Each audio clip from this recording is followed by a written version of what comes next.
इस वीडियो में हम लोग अपने ऑप्टिकल फाइबर के डिस्कशन को कंटिन्यू करेंगे। तो पिछले वीडियो में हम लोगों ने ऑप्टिकल फाइबर के basic definition, numerical aperture, fractional refractive index change, structure of optical fibre and how a signal propagate through an optical fibre etcetera discuss किए थे।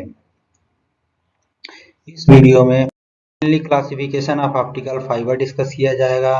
ऑप्टिकल फाइबर से जब कोई सिग्नल भेजा जाता है तो उसमें कौन कौन से पॉसिबल लॉसेस होते हैं, जैसे अटेन्यूएशन क्या होता है, डिस्पर्सन क्या होता है, और हम लोग वी नंबर पैरामीटर क्या होता है उसके बारे में डिस्कशन करेंगे। उसके बाद ऑप्टिकल फाइबर सिस्टम कैसे वर्क करता है उसको भी थोड़ा सा डिस्कस करेंगे। उसके बाद हम लोग डिस्कस करेंगे कि ऑप्टिकल फाइबर्स के क्या क्या पॉसिबल एप्लीकेशंस हैं। आइए देखते हैं कि हम लोग ऑप्टिकल फाइबर्स को कैसे क्लासिफाई कर सकते हैं। एक्चुअल में ऑप्टिकल फाइबर्स को बहुत तरीकों से क्लासिफाई किया जा सकता है।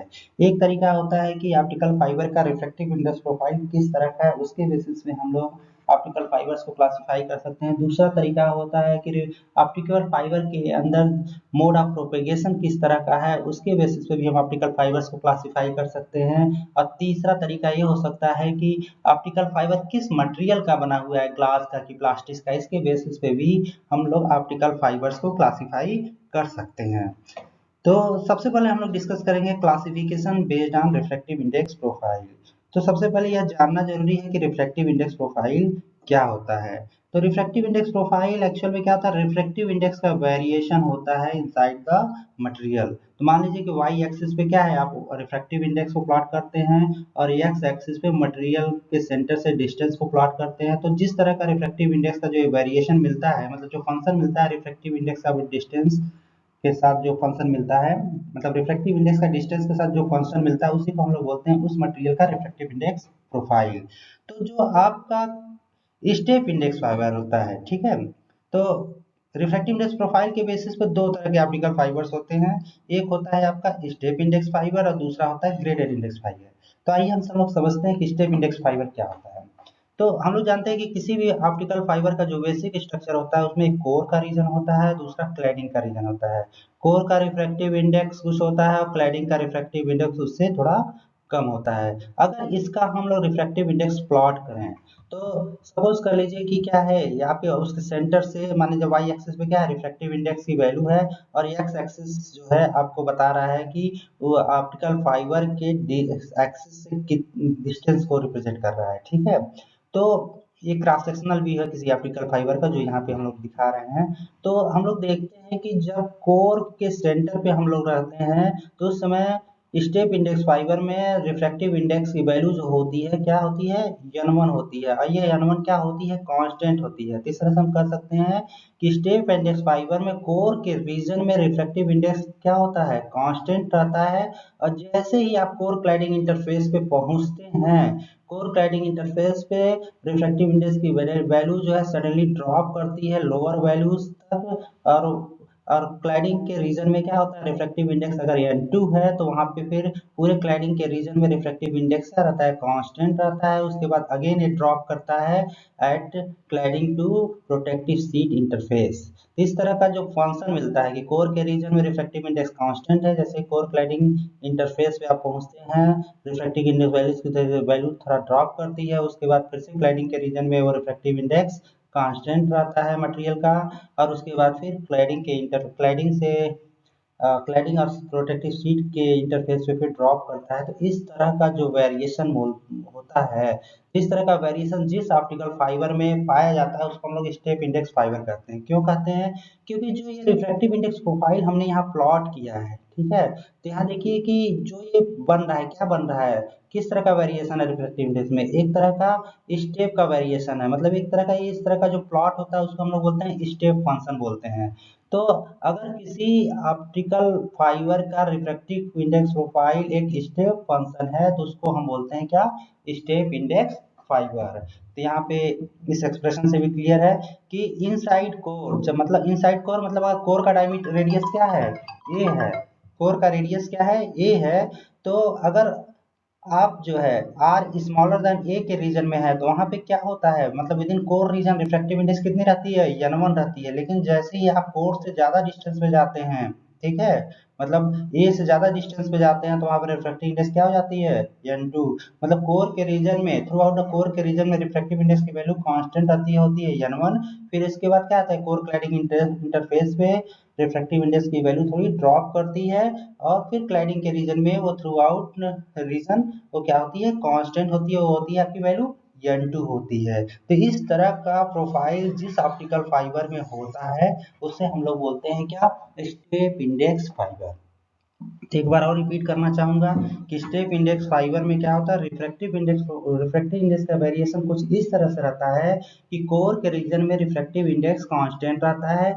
जैसे ही आप कोर क्लाइडिंग इंटरफेस पे जाते हैं तो रिफ्रैक्टिव इंडेक्स की वैल्यू क्या करती है, ड्रॉप करती है लोअर वैल्यूज की तरफ, और उसके बाद ड्रॉप करती है। उसके बाद क्या होता है, फिर क्लाइडिंग के रीजन में रिफ्रैक्टिव इंडेक्स की वैल्यू कांस्टेंट रहती है। तो इस तरह का जो फंक्शन मिलता है, इस तरह का जो वेरिएशन मिलता है, तो उसे हम लोग बोलते हैं step function.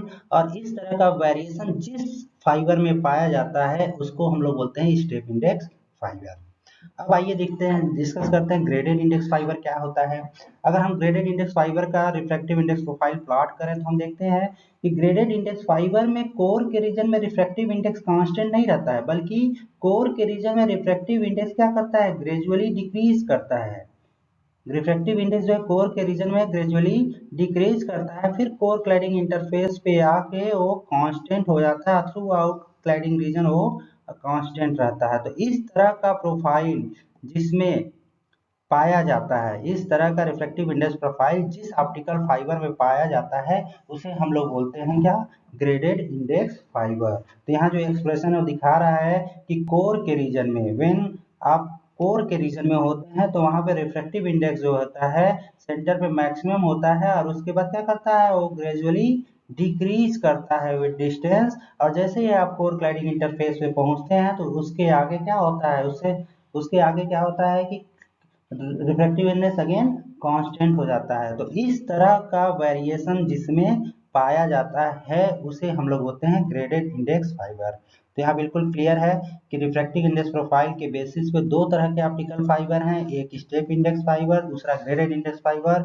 Step index fibre में हम देखते हैं कि जो उसका रिफ्रैक्टिव इंडेक्स प्रोफाइल होता है वो कुछ इस तरह का होता है कि कोर के रीजन में रिफ्रैक्टिव इंडेक्स कांस्टेंट रहता है, फिर कोर क्लाइडिंग इंटरफेस पे refractive index value suddenly drop करती है सम लोअर वैल्यू पे, फिर अगेन रिफ्रैक्टिव इंडेक्स क्लाइडिंग के रीजन में कांस्टेंट रहता है। तो इस तरह का वेरिएशन, रिफ्रैक्टिव इंडेक्स का वेरिएशन जिस ऑप्टिकल फाइबर में पाया जाता है उसे हम लोग स्टेप इंडेक्स फाइबर करते हैं। जबकि ग्रेडेड इंडेक्स फाइबर में क्या होता है कि कोर के रीजन में रिफ्रैक्टिव इंडेक्स कांस्टेंट नहीं होता है, बल्कि ये क्या करता है, जैसे जैसे कोर के एक्सिस से, कोर के सेंटर से आप जब दूर जाते हैं तो रिफ्रैक्टिव इंडेक्स भी ग्रेजुअली डिक्रीज करता है। तो इस तरह का प्रोफाइल जिस ऑप्टिकल फाइबर में पाया जाता है उसे हम लोग ग्रेडेड इंडेक्स फाइबर बोलते हैं। ऑप्टिकल फाइबर्स को हम लोग मोड ऑफ प्रोपेगेशन की बेसिस पे भी क्लासिफाई कर सकते हैं। तो सबसे पहले हम लोग समझते हैं मोड ऑफ प्रोपेगेशन क्या होता है। मान लीजिए कि हमने यहाँ पे कोई कोर ड्रॉ किया है, ठीक है, कोर को ऐसे ड्रॉ कर दिया है, ये वाली उसकी एक्सिस है। जब भी हम कोई सिग्नल को लॉन्च करते हैं ऑप्टिकल फाइबर में, तो ऑप्टिकल फाइबर में वो सिग्नल जो है डिफरेंट एंगल बनाते हुए प्रोपेगेट करती है, जैसे कि डिफरेंट रे पाथ को फॉलो करती है, ठीक है, कुछ इस तरह के पाथ को फॉलो करती है, कुछ जो है थीटा एक्सिस से जीरो एंगल बनाते हुए आगे बढ़ती है, कुछ कुछ फाइनाइट एंगल बनाते हुए आगे बढ़ती है। इस तरह से जो डिफरेंट पाथ्स को फॉलो करते हुए बढ़ती है उसको हम लोग different modes of optical fibre करते हैं। और ये जो इनका जो प्रोपेगेशन एंगल जो हो सकता है डिफरेंट मोड्स का, वो हो सकता है आपका मिनिमम प्रोपेगेशन एंगल क्या हो सकता है, जीरो हो सकता है, और मैक्सिमम प्रोपेगेशन एंगल हो सकता है 90 माइनस थीटा सी। तो 0 और 90 माइनस थीटा सी के बीच में बहुत सारे पाथ्स पॉसिबल होते हैं जिसको हम लोग बोलते हैं मोड्स ऑफ प्रोपेगेशन। तो इसके बेसिस पे, मोड्स ऑफ प्रोपेगेशन के बेसिस पे ऑप्टिकल फाइबर्स दो तरह के होते हैं। पहला क्या होता है आपका सिंगल मोड फाइबर, दूसरा होता है आपका मल्टी मोड फाइबर। तो जो सिंगल मोड फाइबर होता है उसमें हम लोग क्या करते हैं, कोर का जो डायमीटर होता है वो बहुत ही कम रखते हैं, 8 से 12 माइक्रोमीटर के बीच में रखते हैं, और क्लैडिंग का जो डायमीटर होता है 125 माइक्रोमीटर के अप्रोक्सीमेटली होता है। तो होता क्या है कि स्मॉल डायमीटर होने के वजह से कोर का डायमीटर स्मॉल होने की वजह से ये ऑप्टिकल फाइबर केवल एक ही मोड को सपोर्ट करता है और इसे हम लोग सिंगल मोड फाइबर कहते हैं। तो इस तरह से ऐसा ऑप्टिकल फाइबर जिसमें केवल एक ही मोड का प्रोपेगेशन अलाउड होता है उसे हम लोग सिंगल मोड फाइबर कहते हैं।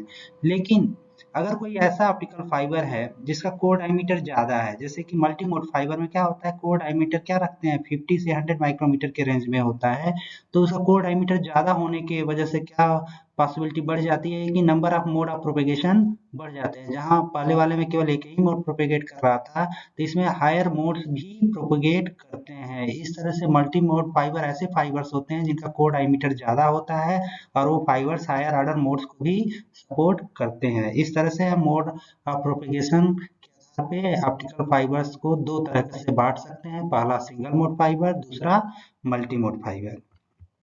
ऑप्टिकल फाइबर्स किस मटेरियल का बना हुआ है उसके बेसिस पे हम लोग ऑप्टिकल फाइबर्स को 3 कैटेगरी में बांट सकते हैं। पहला ग्लास फाइबर, दूसरा प्लास्टिक फाइबर, तीसरा glass plastic fibre. Glass fibre में क्या होता है कि कोर और क्लैडिंग दोनों रीजन क्या होता है, ग्लास का बना होता है। प्लास्टिक फाइबर में क्या होता है, कोर और क्लैडिंग दोनों प्लास्टिक का बना होता है। और तीसरा टाइप जो होता है ग्लास प्लास्टिक फाइबर। इसमें कोर का रीजन जो है ग्लास का बना होता है, उसके सराउंडिंग में जो क्लैडिंग का रीजन होता है वो प्लास्टिक का बना होता है। ये जानते हैं वी नंबर क्या होता है। वी नंबर एक बहुत ही इंपॉर्टेंट पैरामीटर है जो फाइबर ऑप्टिक्स में फ्रिक्वेंटली यूज किया जाता है। वी नंबर एक डायमेंशन लेस पैरामीटर होता है जो यह बताता है कि कोई ऑप्टिकल फाइबर सिंगल मोड होगा या मल्टी मोड होगा या कितने नंबर ऑफ मोड्स को वो सपोर्ट करेगा। तो जो वी नंबर है वो डिफाइंड है बाय दिस इक्वेशन। ये क्या इक्वेशन, ये है इक्वेशन आपका v is equal to pi D lambda by D by lambda zero square root of n1 square minus n2 square. तो इसमें पाई क्या है, पाई की वैल्यू 3.14 होती है, डी जो है कोर का डायमीटर होता है, लेमडा जो है वेवलेंथ है, n1 जो है रिफ्रैक्टिव इंडेक्स ऑफ कोर होता है, n2 जो है refractive index of cladding material. और चूंकि हम लोग जानते हैं कि square root of n1 square minus n2 square को हम लोग न्यूमेरिकल अपर्चर भी बोलते हैं, तो इसको हम लोग लिख सकते हैं ऐसे, मतलब वी नंबर के लिए एक एक्सप्रेशन ये भी हो जाएगा v equal to pi D by lambda zero multiplied by numerical aperture. मतलब ये है कि जो आपका वी नंबर होता है वो आपका न्यूमेरिकल अपर्चर पे डिपेंड करता है, जिसे इस एक्सप्रेशन से भी रिप्रेजेंट कर सकते हैं। अब वी नंबर से कैसे पता चलता है कि कोई ऑप्टिकल फाइबर कैसा है, सिंगल मोड है या मल्टी मोड है। वो अगर वी नंबर अगर हम कैलकुलेट करते हैं, जैसे n1 n2 और डी पैरा n1 पता है, n2 पता है, लेमडा पता है और डी पता है, तो हम क्या कर सकते हैं, वी कैलकुलेट कर सकते हैं। अगर वी की वैल्यू 2.4045 से कम आती है तो डेफिनेटली ये क्या होगा, एक सिंगल मोड फाइबर होगा। बट अगर वी की वैल्यू 2.405 से ज़्यादा है तो वो मल्टी मोड फाइबर हो सकता है। अब कितने नंबर ऑफ मोड्स को सपोर्ट करेगा, अगर मान लीजिए कि जो है अगर वो स्टेप इंडेक्स फाइबर है तो टोटल नंबर ऑफ मोड्स जो होंगे वो कैलकुलेट किया जा सकता है भाई वी स्क्वायर बाई 2। इस रिलेशन का यूज करके हम total number of modes calculate कर सकते हैं। लेकिन अगर हम ग्रेडेड इंडेक्स फाइबर की बात करें तो टोटल नंबर ऑफ मोड्स और वी नंबर में जो रिलेशन होगा वो होगा आपका nm equal to V square by 4। इस तरह से वी नंबर हमें ये बताता है कि कोई ऑप्टिकल फाइबर सिंगल मोड है या मल्टी मोड है, ये क्लियर हो जाता है। दूसरा हम तो कितने नंबर ऑफ मोड्स को सपोर्ट करता है वो भी हम लोग कैलकुलेट कर सकते हैं। आइए ऑप्टिकल फाइबर्स के डिफरेंट टाइप्स ऑफ लॉसेस के बारे में डिस्कस करते हैं। जब भी कोई लाइट सिग्नल ऑप्टिकल फाइबर से होकर गुजरती है तो जो ऑप्टिकल सिग्नल होता है उसका या तो एम्पलीट्यूड चेंज हो जाता है या तो उसका शेप चेंज हो जाता है। तो जो लॉस ऑफ एम्पलीट्यूड होता है उसको हम लोग अटेन्यूएशन कहते हैं और जो शेप में चेंज आता है उसको हम लोग डिस्टॉर्शन बोलते हैं। तो इस तरह से ऑप्टिकल फाइबर में मेनली दो तरह के लॉसेस होते हैं। पहला आपका अटेन्यूएशन जिसे हम लोग लॉस ऑफ एम्पलीट्यूड भी बोल सकते हैं, दूसरा होता है डिस्टॉर्शन जिसे हम लोग बोलते हैं लॉस ऑफ शेप। अब आइए सबसे पहले एटेन्यूएशन लॉस को डिस्कस करते हैं। मान लीजिए कि ये कोई आपका ऑप्टिकल फाइबर है और इनपुट इन पे आप कोई सिग्नल भेजते हैं जिसका पावर क्या है, पी आई है। ओके। तो जब आउटपुट पे सिग्नल को हम रिट्राइव करते हैं तो हमें क्या मिलता है, हमें मिलता है कि इसका पावर क्या हो जाता है, P0 होता है। ऐसा ऑब्जर्व किया गया है कि जब कोई सिग्नल ऑप्टिकल फाइबर से हो के गुजरती है तो उसके पावर में लॉस होता है। जो पावर जो लॉस होता है वो एक्सपोनेंशियली डिक्रीज करता है विद डिस्टेंस। मान लीजिए इसकी लेंथ क्या है, यल है। तो लॉस ऑफ पावर जो है उसको हम लोग इस तरह से एक्सप्रेस कर सकते हैं, P0 equal to P I E to power minus alpha L. L क्या है, length of the optical fibre है। यल जो है आपका लेंथ है किसका, ऑप्टिकल फाइबर का। और अल्फा को हम लोग हैं अटेन्यूएशन कॉफिशिएंट बोलते हैं, फाइबर अटेन्यूएशन कोफिशिएंट। ठीक है। तो इस तरह से हम देखते हैं कि जब आप कोई इनपुट सिग्नल, जब कोई सिग्नल आप इनपुट इन पे ऑप्टिकल फाइबर के देते हैं और आउटपुट इन पे वही सिग्नल जब आप रिसीव करते हैं तो पाते हैं कि पावर कुछ डिक्रीज कर जाती है। तो इस तरह के लॉसेस को ही हम लोग क्या बोलते हैं, अटेन्यूएशन कहते हैं। और जो अटेन्यूएशन होता है वो जो लॉस ऑफ पावर होता है वो डिस्टेंस के साथ एक्सपोनेंशियली डिक्रीज करता है। ठीक है। पावर जो होता है ऑप्टिकल फाइबर में एक्सपोनेंशियली डिक्रीज करता है, जिसे इस इक्वेशन से हम लोग एक्सप्रेस कर सकते हैं। अब अगर इसका हम दोनों साइड में लॉग ले लें, जैसे P0 बाई पी आई कर दीजिए और ई टू पावर माइनस अल्फा यल हो गया। अब दोनों साइड में लॉग ले लेंगे तो क्या आ जाएगा हमारे पास, ln P0 upon P I minus alpha L. अब इसको हम लोग लिख सकते हैं L is equal to alpha is equal to 1 L ln, अब माइनस साइन था तो हो जाएगा आपका पी आई बाई P0। तो ये एक्सप्रेशन आपको मिलता है। इसको बोलते हैं loss coefficient, fibre attenuation coefficient बोल सकते हैं। तो अगर इसी को हम लोग इसी जो अटेन्यूएशन कॉफिशिएंट को हम लोग डेसिबल यूनिट में, डेसिबल पर किलोमीटर की यूनिट में भी लिख सकते हैं। तो उसको हम लोग इस फॉर्म में लिख सकते हैं, alpha attenuation coefficient in decibel per kilometer unit is equal to 10 by L log pi by P0। ये दोनों एक्सप्रेशंस काफी इंपॉर्टेंट है, न्यूमेरिकल कैलकुलेशंस में काफी यूज होते हैं। ये देखते हैं अटेन्यूएशन के लिए रिस्पॉन्सिबल कौन है। एक्चुअल में अटेन्यूएशन दो तरह के होते हैं, एक होता है आपका इंट्रिंसिक अटेन्यूएशन और दूसरा होता है आपका एक्सट्रिंसिक अटेन्यूएशन। जो इंट्रिंसिक अटेन्यूएशन होता है वो ऑप्टिकल फाइबर के इंटरनल स्ट्रक्चर की वजह से होता है, मतलब उसकी इंटरनल प्रॉपर्टी की वजह से होता है, या ये कह सकते हैं कि उसका इंटरनल सिस्टम में कुछ ना कुछ एरर होता है, उसके वजह से इंट्रिंसिक अटेन्यूएशन होता है। तो जो इंट्रिंसिक अटेन्यूएशन जो होता है उसके लिए मेनली दो रीजन है, एक है आपका एब्जॉर्प्शन लॉसेस और दूसरा क्या है, स्कैटरिंग की वजह से लॉसेस। एब्जॉर्प्शन क्यों होता है, एक्चुअल में होता है क्या, जब भी आप ऑप्टिकल फाइबर को फैब्रिकेट करते हैं तो कितनी भी ही की सावधानी से आप करें तो कुछ ना कुछ इम्प्योरिटी एटम्स उसमें रह जाते हैं। तो होता क्या है कि जब कोई सिग्नल इससे होके जाती है तो जो इम्प्योरिटी एटम्स होते हैं वो क्या कर सकते हैं कि उस सिग्नल को एब्जॉर्ब कर सकते हैं, जिसके वजह से आपको आउटपुट में कम कम एम्पलीट्यूड का सिग्नल मिलता है, यानी पावर का लॉस होता है। और दूसरा क्या होता है, स्कैटरिंग लॉस होता है। तो स्कैटरिंग लॉस इसलिए होता है कि जो आपका ये ऑप्टिकल फाइबर है उसका जो कोर है, तो इस मीडियम में क्या है, रिफ्रैक्टिव इंडेक्स का वेरिएशन पाया जाता है। तो at different point critical angle, critical angle के लिए एक्सप्रेशन क्या है, theta is C equal to sine inverse n2 upon n1, जहाँ n1 क्या है, कोर का रिफ्रैक्टिव इंडेक्स है और n2 जो है आपका क्लैडिंग का रिफ्रैक्टिव इंडेक्स है। लेकिन अगर ये n1 कोर के रीजन में n1 का वेरिएशन पाया जा रहा है तो होता क्या है कि डिफरेंट पॉइंट्स पे क्रिटिकल एंगल की कंडीशन अलग अलग हो सकती है, जिसकी वजह से सिग्नल का कई एक पॉइंट पे क्या होता है, रिफ्रैक्टिव इंडेक्स के वेरिएशन की वजह से क्या है, टोटल इंटरनल रिफ्लेक्शन की कंडीशन सेटिस्फाई नहीं होती है और सिग्नल क्या कर जाता है, स्कैटर कर जाता है दूसरे मीडियम में। तो इस तरह के लॉसेस को हम लोग बोलते हैं स्कैटरिंग लॉसेस। यदि पावर का लॉस किसी एक्सटर्नल रीजन की वजह से होता है तो उसको हम लोग स्ट्रिंजिंग अटेन्यूएशन बोलते हैं। स्ट्रिंजिंग attenuation mainly because of micro bending और मैक्रो बेंडिंग की वजह से होता है। अब होता क्या है कि अगर कोई, जब हम ऑप्टिकल फाइबर को जब इंस्टॉल करते हैं, तो जब भी हम ऑप्टिकल फाइबर को जमीन के अंदर या कहीं भी इंस्टॉल करते हैं तो होता क्या है, कभी कभी एक्सटर्नल प्रेशर ज़्यादा होता है कहीं कहीं किसी पॉइंट पे, तो वहाँ पे क्या होता है कि माइक्रो बेंडिंग हो जाती है ऑप्टिकल फाइबर्स में। इस माइक्रो बेंडिंग की वजह से होता है, इस माइक्रो बेंडिंग की वजह से क्या होता है कि बहुत सारे सिग्नल्स कन्फाइन नहीं हो पाते हैं और वो दूसरे मीडियम में स्कैटर हो जाते हैं। तो इस तरह का जो कारक होता है उसको हम लोग बोलते हैं माइक्रो बेंडिंग की वजह से पावर लॉस।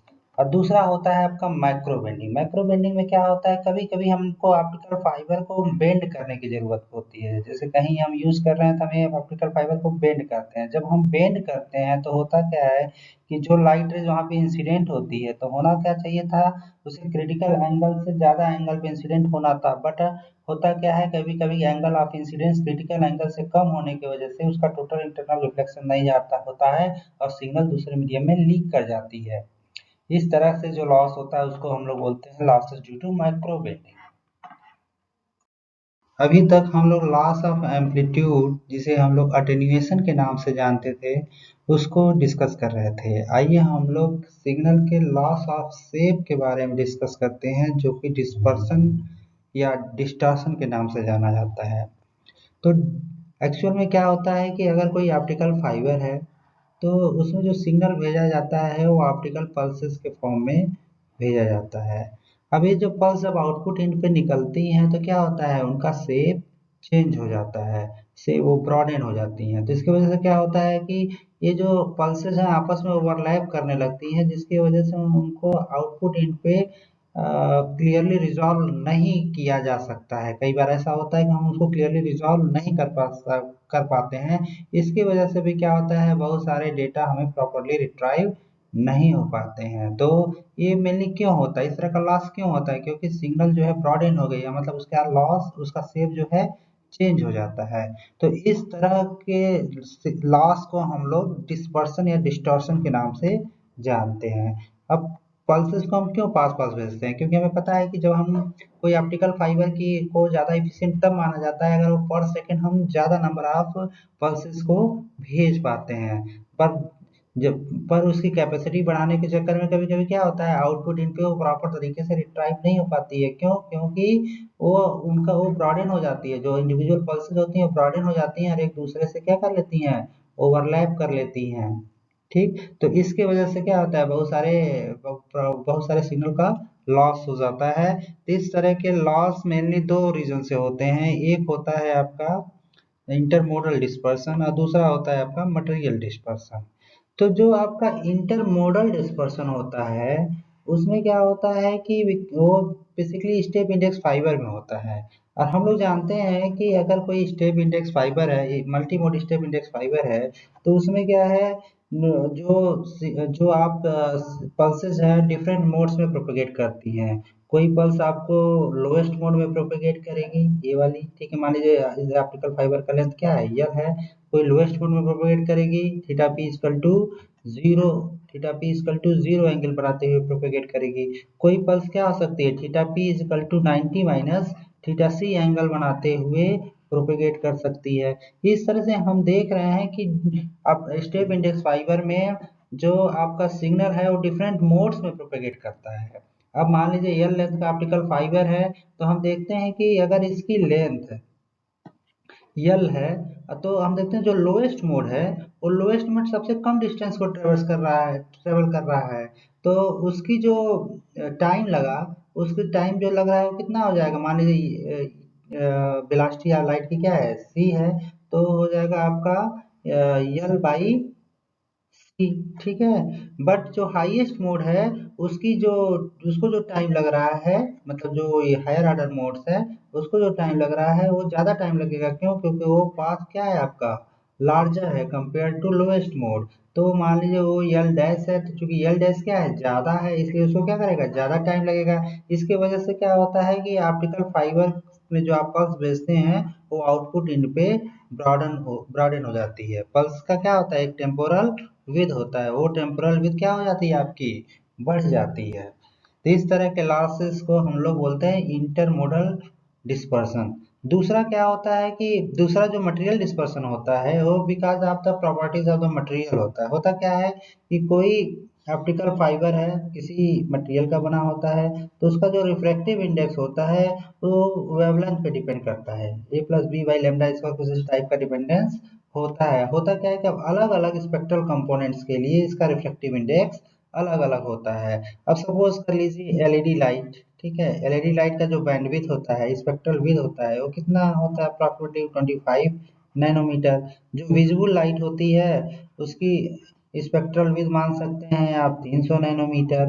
अब होता क्या है कि इसके जो अलग अलग स्पेक्ट्रल कंपोनेंट हैं उनके लिए अलग अलग रिफ्रैक्टिव इंडेक्स होगा। अलग अलग रिफ्रैक्टिव इंडेक्स होने की वजह से क्या हो जाएगा, मान लीजिए किसी का रिफ्रैक्टिव इंडेक्स n1 है, किसी का रिफ्रैक्टिव इंडेक्स n2 है, तो अलग अलग वेलोसिटी से वो ऑप्टिकल फाइबर के अंदर प्रोपेगेट करते हैं, जिसकी वजह से क्या होता है, different spectral components output end पे अलग अलग टाइम पे एग्जिट करते हैं, जिसके वजह से भी हमारा क्या होता है, पल्स ब्रॉडेन होता है। इस तरह से डिस्पर्सन मेनली टू टाइप्स के होते हैं। पहला होता है आपका intermodal dispersion. Internal model dispersion क्यों होता है, क्योंकि स्टेप इंडेक्स फाइबर में जो भी आप सिग्नल भेजते हैं ऑप्टिकल फाइबर के अंदर वो डिफरेंट मोड्स में प्रोपेगेट करती है।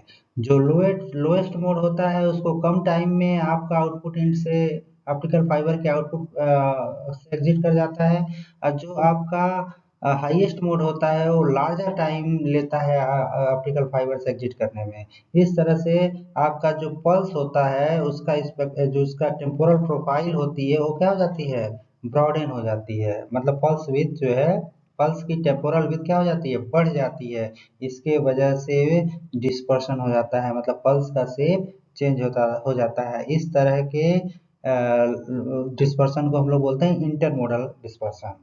अब जो दूसरा होता है उसे हम लोग बोलते हैं क्या, मटेरियल डिस्पर्सन। मटेरियल डिस्पर्सन में जस्ट हमने डिस्कस किया कि अ, कोई भी लाइट सोर्स, जो भी सिग्नल हम सोर्स यूज कर रहे हैं ऑप्टिकल फाइबर के लिए, उस सोर्स की एक बैंडविड्थ होती है, ठीक है।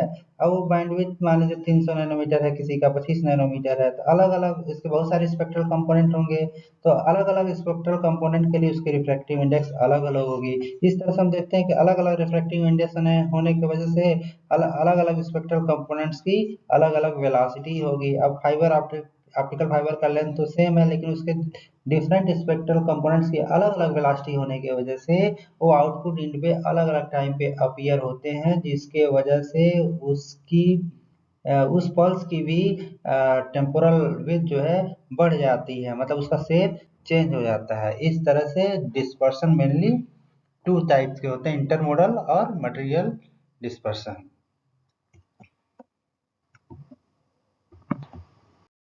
आइए इंटरमोडल डिस्पर्सन के लिए एक एक्सप्रेशन एस्टेब्लिश करते हैं।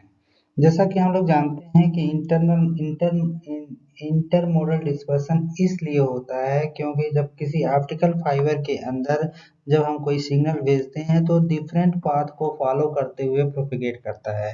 कुछ एक रेज क्या करती हैं, theta P equal to 0 angle बनाते हुए प्रोपेगेट करती हैं, ठीक है, और आउटपुट इंड से एग्जिट होती हैं। कुछ एक रेज क्या है, एक थीटा पी एंगल बनाते हुए प्रोपेगेट करती हैं, मतलब theta P equal to, theta P की वैल्यू क्या क्या हो सकती है, थीटा पी की वैल्यू मान लीजिए 0 एंगल बनाते हुए प्रोपेगेट की थी, उससे कुछ ज़्यादा एंगल बनाते हुए, और जो मैक्सिमम अलाउड वैल्यूज होती है थीटा पी की फॉर टोटल इंटरनल रिफ्लेक्शन जिसका होता रहे ऑप्टिकल फाइबर के अंदर, वो होती है 90 माइनस थीटा सी। तो इस तरह से हम देखते हैं कि ऑप्टिकल फाइबर के अंदर थीटा पी इक्वल टू 0 से लेके theta P equal to 90 minus theta C के बीच में बहुत सारे मोड्स प्रोपेगेट करते हैं। मतलब theta P equal to 0 angle बनाते हुए जो रेस प्रोपेगेट कर रहा है वो एक मोड को रिप्रेजेंट करता है, और जो theta P equal to 90 minus theta C angle बनाते हुए जो रेस ऑप्टिकल फाइबर के अंदर प्रोपेगेट कर रही है वो दूसरा कोई अदर मोड बनाती है। इस तरह से इन दोनों एंगल के बीच में 0 और 90 माइनस थीटा सी के बीच में अगर कोई ऑप्टिकल कोई रेज एंगल बनाते हुए प्रोपेगेट कर रही तो एक डिफरेंट मोड को, मतलब एक पर्टिकुलर मोड को वो रिप्रेजेंट करती है। इस तरह से हम देखते हैं कि 0 और 90 माइनस थीटा सी के बीच में बहुत सारे पॉसिबल मोड्स होते हैं। अब होता क्या है, जो आपका लोएस्ट मोड है थीटा पी इक्वल टू 0, वो क्या करता है, एटमोस्ट स्ट्रेट पाथ को फॉलो करता हुआ आउटपुट इन से निकलता है, ठीक है।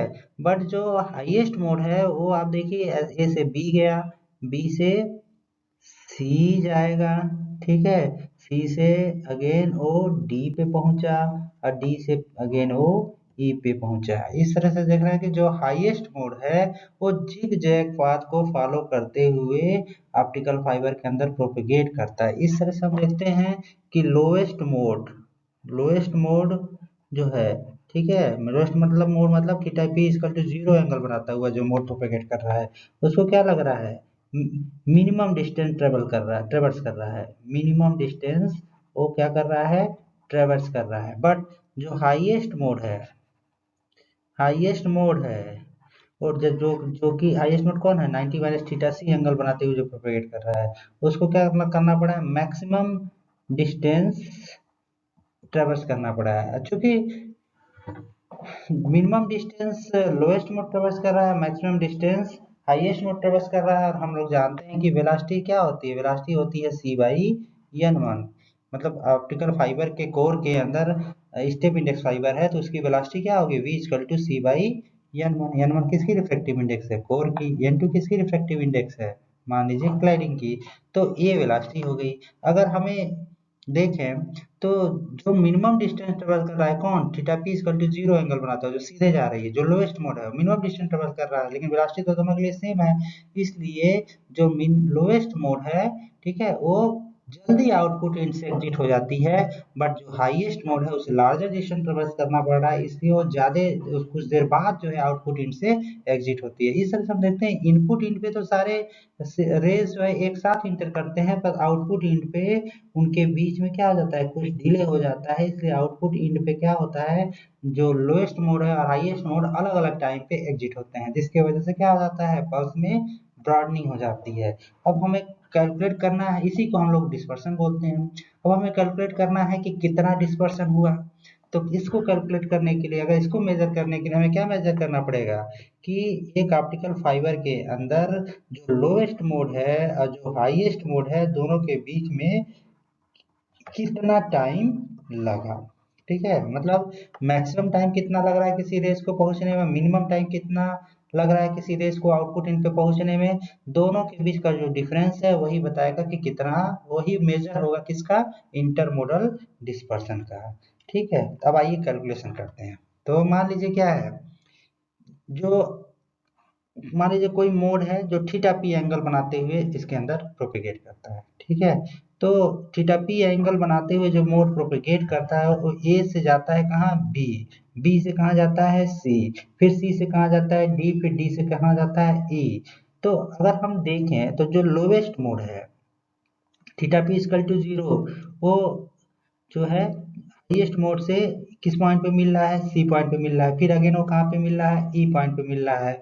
हाईएस्ट मोड और लोएस्ट मोड एक दूसरे को कहाँ दोबारा मिल रहे हैं, सी पे मिल रहे हैं, ई पे मिल रहे हैं। अगर हम ये देखें कि ए से सी तक, ए से सी, क्योंकि इसी का रिपीटेशन हो रहा है, ए से सी का जो डिस्टेंस है, ठीक है, जो लोएस्ट मोड को जितना टाइम लग रहा है वही टाइम इंटरवल आगे भी रिपीट होगा। अगर ऑप्टिकल फाइबर की लेंथ मान लीजिए यल है, कैपिटल एल है तो होगा। ठीक, अब क्या है, हमें कैलकुलेट करना है, तो हम पूरे ऑप्टिकल फाइबर में कैलकुलेट करने से अच्छा है कि एक छोटे से पोर्शन में देख लें जिसका पीरियाडिक रिपीटिशन हो रहा है। तो ए से सी तक चूंकि जो डिस्टेंस है उसी का आगे भी रिपीटेशन, क्योंकि ए सी पॉइंट पे क्या है, हाईएस्ट मोड मिल रहा है और लोएस्ट मोड मिल रहे हैं। ठीक है, तो इसी का रिपीटेशन होगा। मतलब अगर हम देख लें कि सी पॉइंट तक पहुंचने में लोएस्ट मोड को कितना टाइम लगा और सी पॉइंट तक पहुंचने में हाईएस्ट मोड को कितना टाइम लगा, तो दोनों का जो डिफरेंस निकाल लेंगे वही बताएगा कि कितना इंटरमोडल डिस्पर्शन हुआ।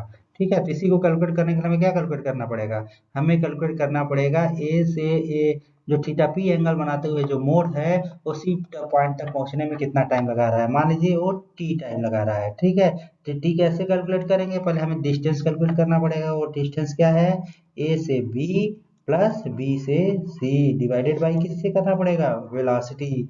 अब ए प्लस बी सी, अब वेलोसिटी क्या है, बी है आपका सी बाई एन। ठीक है, वेलोसिटी हो गई आपकी सी बाई एन वन। ठीक है, ए बी और बी सी हमें कैलकुलेट करना है।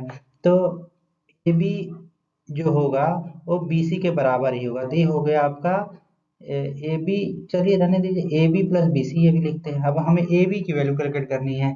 तो अगर हम ट्राइंगल देखें, यहाँ लाइन खींचते हैं, ठीक है, तो मानिए तो यहाँ लिखते हैं, अगर ट्रायंगल ए बी डी की बात करें तो यहाँ पे क्या होता है कि कास थीटा पी जो होगा, कास थीटा पी क्या होता है, कास थीटा पी होता है आपका आधार बटा कर्ण। तो आधार क्या है यहाँ पे L/2 है, और उसका डिवाइडेड बाई कर्ण कितना है ए बी है। ठीक है, तो यहाँ से हम लोग लिख सकते हैं क्या, ए बी इजकल टू हो जाएगा आपका L/2, नहीं ए बी इजकल टू हो जाएगा L/2 divided by cos theta P. इसी तरह सिमिलर वे में अगर हम ट्रायंगल बी डी सी की बात करें, ट्रायंगल बी डी सी की बात करें तो वहां से हम लोग बी सी कैलकुलेट कर सकते हैं, वो भी क्या आएगा L/2 divided by cos theta P. अगर हम दोनों को जोड़ दें A B plus B C हमें मिल जाएगा, तो A B plus B C हमारे लिए क्या है, A B plus B C आया हमारा L divided by, A B plus B C क्या आया L divided by cos theta P. ठीक, अब हमें क्या करना है, टी निकालना है, तो टी की जगह पर हम लोग क्या लिख सकते हैं, A B plus B C की वैल्यू लिखिए, A B plus B C क्या है L divided by cos theta P, यही है ना। और v क्या है c बाई n1, तो हम लोग लिख सकते हैं क्या n1 l c cos theta p, ये एक्सप्रेशन आया हमारे पास। ठीक है, t इक्वल टू क्या आया n1 l c cos theta p। इस तरह से हमने देखा कि थीटा पी एंगल बनाते हुए अगर कोई मोड प्रोपेगेट कर रहा है ऑप्टिकल फाइबर के अंदर, तो उसको जो है यल डिस्टेंस ट्रेवल्स करने में कितना टाइम लग रहा है, T equal to n1 L cos theta P. अगर ऑप्टिकल फाइबर की लेंथ जो कितनी हो यल हो, ठीक है, टोटल लेंथ कितनी हो यल हो, तो उसको टाइम कितना लगेगा, किसी जो थीटा पी एंगल बनाते हुए जो मोड आगे बढ़ रहा है वो लगेगा n1 capital L divided by cos theta P. ठीक है, अब हमें क्या कैलकुलेट करना है, ये तो हो पता चल गया कि जो मोड था थीटा पी एंगल बनाते हुए जो मोड आउट जा रही है बाहर, उसको कितना टाइम लगा। ठीक है, मतलब किसी इन जनरल कोई मोड है ऑप्टिकल फाइबर के अंदर, उसको कितने टाइम पे आउटपुट इन पे पहुंच रहा है, उसके लिए एक्सप्रेशन हो गया। अब हमें कैलकुलेट करना है मिनिमम टाइम कितना लगा और मैक्सिमम टाइम कितना लगा। तो मिनिमम टाइम के लिए, टी मिनिमम के लिए हमें क्या करना पड़ेगा, थीटा पी, मतलब जब थीटा पी इजकल टू 0 होगा तो ही हमारा मिनिमम टाइम लगेगा। तो टी मिनिमम हो जाएगा हमारा n1 यल अपान कास थीटा 0, इसकी वैल्यू हो जाएगी, यहाँ सी छूटा हुआ सॉरी, n1 यल, ठीक है यहाँ सी छूटा हुआ था, तो n1 यल बाई, ठीक है, और जो theta P equal to 90 minus theta C के लिए क्या हो जाएगी, वो आपका मैक्सिमम कितना टाइम लग रहा है, तो टी मैक्सिमम हो जाएगा हमारा n1 यल अपान सी कास थीटा पी के जगह पे लिख सकते हैं हम लोग कास 90 माइनस थीटा सी लिख सकते हैं। ओके, तो कास 90 माइनस थीटा सी क्या हो जाएगा आपका साइन थीटा सी, तो ये वैल्यू हो जाएगी आपकी n1 L by C sine theta C. ठीक है, आगे का कैलकुलेशन करते हैं, तो जो साइन थीटा सी है, ठीक है, जो साइन थीटा सी है उसकी वैल्यू कितनी होती है, जो साइन थीटा सी है उसकी वैल्यू होती है n2 बाई n1। ठीक है, जो साइन थीटा सी की वैल्यू आती है क्या आती है n2 बाई n1, ये तो क्रिटिकल एंगल है ना। तो अब साइन थीटा सी की जगह पे क्या लिख सकते हैं n2 बाई n1, तो हमारा टी मैक्सिमम कितना हो जाएगा, हमारे पास टी मैक्सिमम हो जाएगा यहाँ से, ये हो जाएगा हमारा n1 का स्क्वायर यल अपान सी। ठीक है, ये वैल्यू आ जाएगी। अब क्या करें, अब हमें डेल्टा टी कैलकुलेट करना है, तो हमें क्या करना पड़ेगा, टी मैक्स से टी मिन को सब्ट्रैक्ट करना पड़ेगा। ठीक है, तो टी मैक्स से टी मिन को सब्ट्रैक्ट करेंगे तो हमारे पास जो एक्सप्रेशन आएगा क्या आएगा, यहाँ से देखिए n1 का square L by C minus n okay, n1 L by C, यहाँ पे ये छूटा है ना, टी मैक्सिमम में n2 भी तो है, ठीक है, तो ये हो जाएगा, ये आएगा, यहाँ से n1 L by C common ले लेंगे तो हमारे पास क्या बचेगा, हमारे पास बचेगा n1 minus n2 divided by n2। Okay, अब क्या है, n1 minus n2 divided by n2, इसको हम लोग लिख सकते हैं क्या है, ये जो है, जो ये वैल्यू आ रही है, ये वाला टर्म, ये क्या है एक्चुअल में, ये डेल्टा के बराबर है, फ्रैक्शनल रिफ्रैक्टिव इंडेक्स चेंज बोलते हैं, ठीक है। तो यहाँ पे हम लोग लिख सकते हैं delta T is equal to हो जाएगा n1 यल बाई सी, ये हो जाएगा डेल्टा, ठीक है। ये एक्सप्रेशन आ गया हमारा, किसके लिए, यही है हमारा T max minus T mean. और हम लोग जानते हैं कि डेल्टा को in terms of numerical aperture लिख सकते हैं, कैसे, न्यूमेरिकल अपर्चर क्या होता है एक्चुअल में, न्यूमेरिकल अपर्चर होता है n1 square root of 2 delta, तो इसका मतलब क्या है, डेल्टा इक्वल टू क्या हो जाएगा, n1 का डेल्टा इक्वल टू हो जाएगा आपका न्यूमेरिकल अपर्चर का स्क्वायर डिवाइडेड बाई n1 का स्क्वायर डिवाइडेड बाई 2। अब इस वैल्यू को हम लोग यहाँ पे सब्स्टिट्यूट कर देंगे डेल्टा के जगह पे, तो हमारे पास जो एक्सप्रेशन आ जाएगा वो हो जाएगा आपका delta T is equal to L upon 2n2c na square. इसका मतलब है कि जो इंटरमोडल डिस्पर्सन हो रहा है वो न्यूमेरिकल अपर्चर के स्क्वायर के प्रोपोर्शनल होता है। एग्जाम में पूछा भी जाता है कि इंटरमोडल डिस्पर्सन और न्यूमेरिकल अपर्चर में रिलेशन स्टेब्लिश करिए, तो आप लोग ये रिलेशन लिख सकते हैं, ठीक है। तो डेल्टा टी इक्वल टू क्या हो जाएगा, यल अपान 2n2c na का स्क्वायर, ठीक है। ये यही एक्सप्रेशन था जो कि हमें कैलकुलेट करना था। ओके, आइए ऑप्टिकल फाइबर्स के डिफरेंट एप्लीकेशंस के बारे में डिस्कस करते हैं। ऑप्टिकल फाइबर्स का बहुत ज़्यादा उपयोग मेडिकल फील्ड में भी किया जाता है। मेडिकल फील्ड में ऑप्टिकल फाइबर्स बेसिकली इंडोस्कोपी में यूज़ किया जाता है, लाइट थेरेपी में यूज़ किया जाता है, लैब और क्लिनिकल डायग्नोस्टिक्स में यूज़ किया जाता है, जो मोल्स और टैटू बने होते हैं उनको रिमूव करने में यूज़ किया जाता है, और सर्जिकल माइक्रोस्कोपी में भी इसकी हेल्प ली जाती है, साथ ही साथ और डेंटल ट्रीटमेंट के लिए भी यूज़ किया जाता है। ऑप्टिकल फाइबर का यूज़ करके बहुत सारे सेंसर्स बनाए जाते हैं, और ये सेंसर एकॉस्टिक फील्ड को मेजर कर सकते हैं, मैग्नेटिक फील्ड को मेजर कर सकते हैं, करंट, एक्सेलरेशन, स्ट्रेन इत्यादि को मेजर करने के लिए यूज़ किए जाते हैं। ऑप्टिकल फाइबर्स का यूज़ कम्युनिकेशन में भी काफ़ी ज़्यादा यूज़ किया जाता है। ऑप्टिकल फाइबर्स को कम्युनिकेशन में इसे प्रेफर किया जाता है क्योंकि ये लाइट पल्स का यूज़ करते हैं एज ए डेटा। तो क्योंकि ऑप्टिकल पल्सेस की वेलोसिटी काफ़ी ज़्यादा होती है, स्पीड काफ़ी ज़्यादा होता है, इसलिए फास्ट डेटा ट्रांसमिशन के लिए ऑप्टिकल फाइबर्स को प्रेफर किया जाता है। इसके अलावा मिलिट्री में भी ऑप्टिकल फाइबर का यूज़ किया जाता है।